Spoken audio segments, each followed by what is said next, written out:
Transcription number 104. In recent months, we have seen how speculation took place in regard to certain foodstuffs and other agriculture commodities. The Reserve Bank bulletins issued recently tell us that lots of money were advanced by a number of scheduled banks in order to back up the speculative operations and buyings of certain concerns. Similarly, monies had been advanced for speculative purchasing with regard to other commodities. Such things are happening, but the point is that these speculations go on merrily in this country, supported by those very elements who control the stock exchange and the financial world of our country. I should like to know to what extent this is going to be stopped.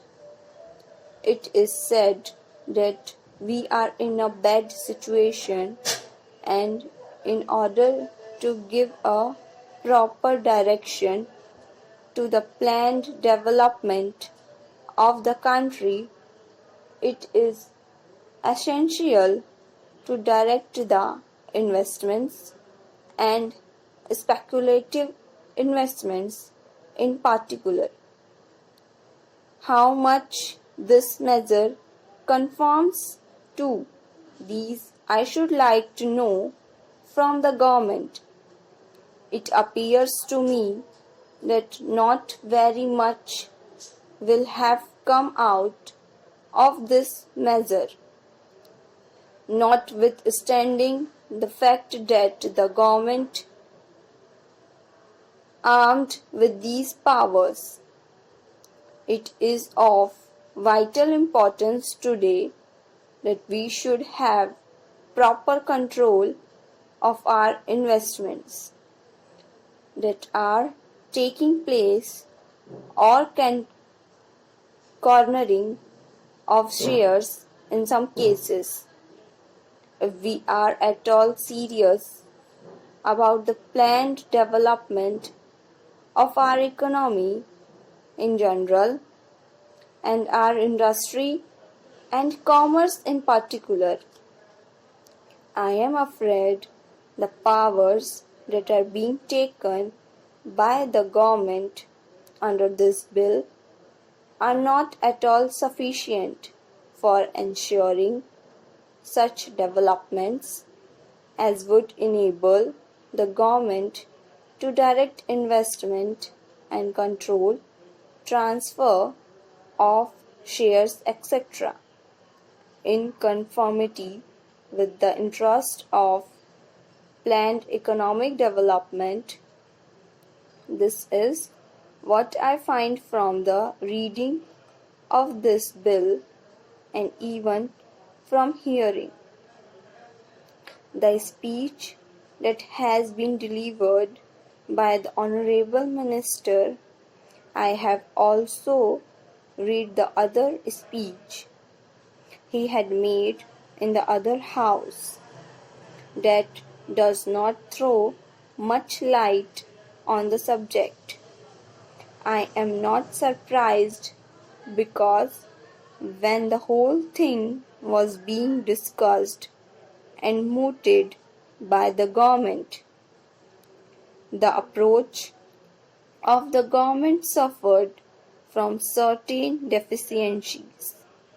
That is to say, they were not so much keen on suppressing wholesale the speculative operations as on getting a certain measure of control over them.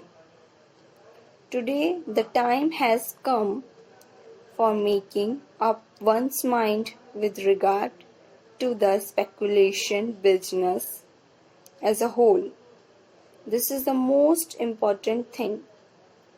With regard to investment, it has been said very eloquently in these documents that after all, a person should have an opportunity of investing his funds, and therefore he should have a chance of going to the market and buying some shares.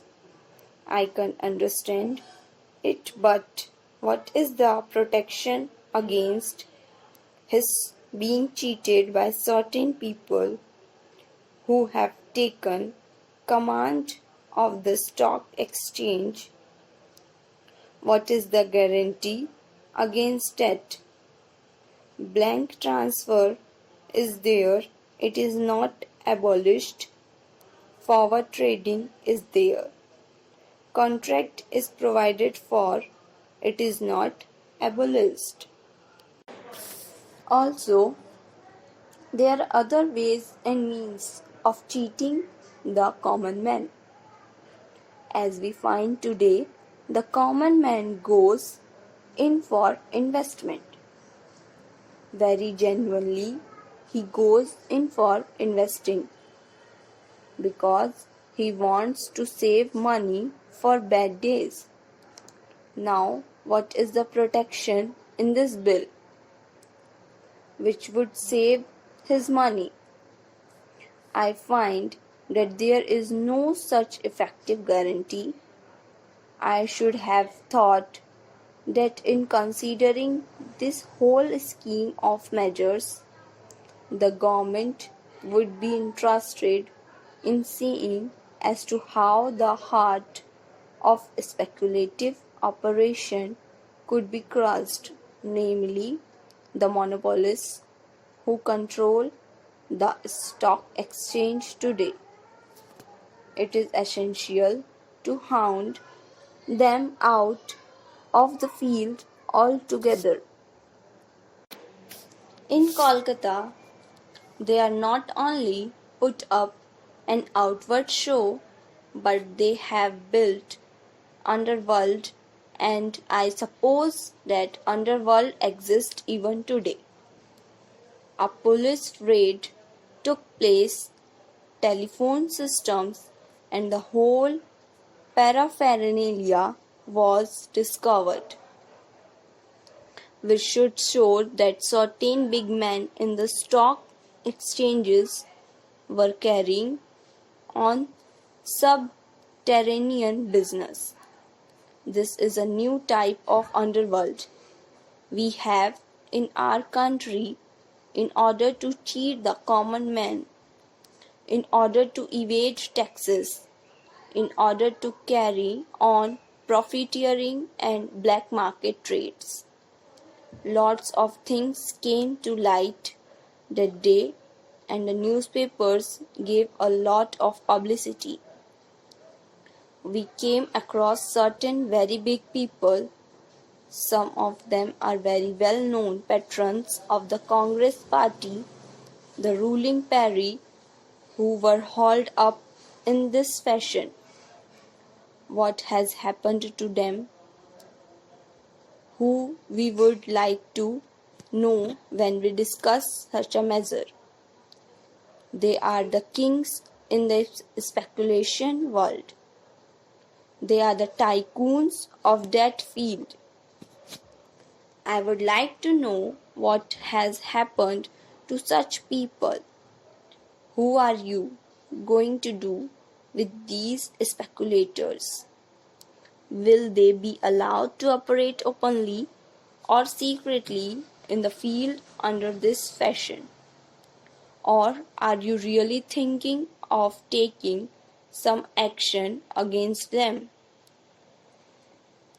Not merely for apprehending those people who have gone underground and started underground business in this manner, but also the possible recruits to that underworld?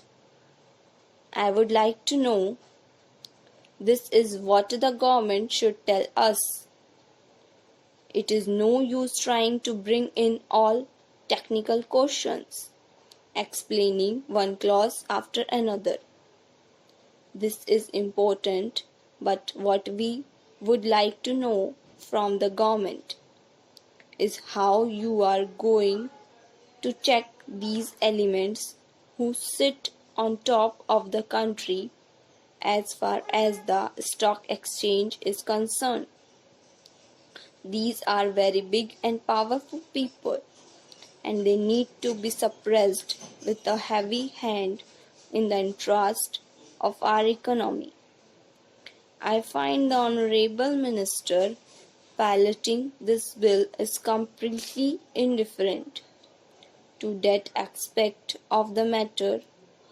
There have been cases where a person, a speculator, so to say, goes in for heavy purchases at one time.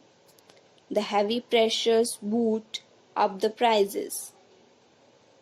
Then he starts selling it, thereby realizing the money he had expended for buying certain shares in the market. Thank you.